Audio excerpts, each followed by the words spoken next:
Dulu ada seorang anak muda yang sering sholat subuh berjamaah. Anak muda ini setiap subuh berangkat ke masjid. Berangkat ke mushola Al-Qamar setiap subuh. Sebelum berangkat subuh dia mandi dulu di rumahnya, memakai pakaian yang baru, memakai harum-haruman. Tiba-tiba di tikungan jalan dia jatuh. Jatuh di tikungan.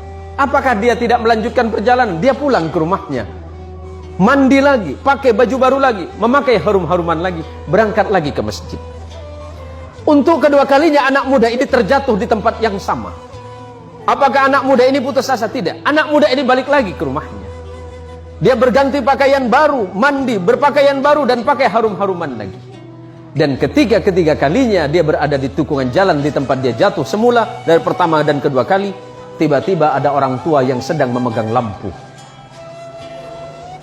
Orang tua ini bertanya kepada anak muda ini, "Wahai anak muda, kamu mau kemana?" "Saya mau ke masjid, Pak. Saya mau sholat subuh." "Iya, dari tadi saya melihatmu dari jauh, engkau jatuh. Tapi setelah itu engkau pulang lagi, kemudian kembali lagi, jatuh lagi, dan kemudian engkau pulang lagi untuk yang ketiga kalinya. Jadi bagaimana, Pak? Takutnya kamu jatuh, saya antarkan kamu ke masjid." Diantarkan oleh orang tua ini pakai lampu tadi. Sesampainya di depan masjid, sesampainya di depan mushola Al-Qamar, anggap Al-Qamar. Sesampai di depan mushola, orang ini bertanya, "Anak muda, apakah kamu masih mau sholat?" "Iya, Pak."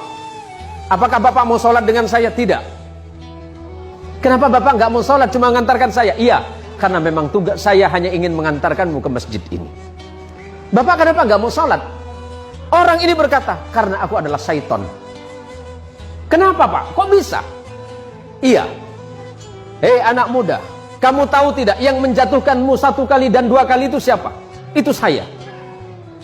"Bapak siapa?" "Saya setan." "Tapi kenapa kalau memang Bapak setan masih mengantarkan saya ke masjid ini?" Apa jawaban setan? "Nak muda, ketika engkau tadi berangkat dari rumahmu dan aku jatuhkan di tikungan itu dengan harapan agar engkau tidak datang ke masjid, agar engkau tidak sholat berjamaah. Tapi ketika engkau pulang ke rumahmu, pada saat itu Allah mengampuni dosa kedua orang tuamu. Orang tuamu yang sedang berada di alam kubur, Allah ampunkan dosanya karena sebab engkau yang datang ke masjid." Yang kedua kalinya, ketika aku jatuhkan dengan harapan agar engkau tidak ke masjid, pada saat itu engkau kembali lagi, dan pada saat kembali itulah Allah mengampuni tetanggamu yang sedang tertidur pulas dalam keadaan tidak sholat. Tapi kenapa Bapak seton? Anggap Bapak seton. Ada namanya mirip, Pak? "Ya kenapa Bapak mengantarkan saya ke masjid?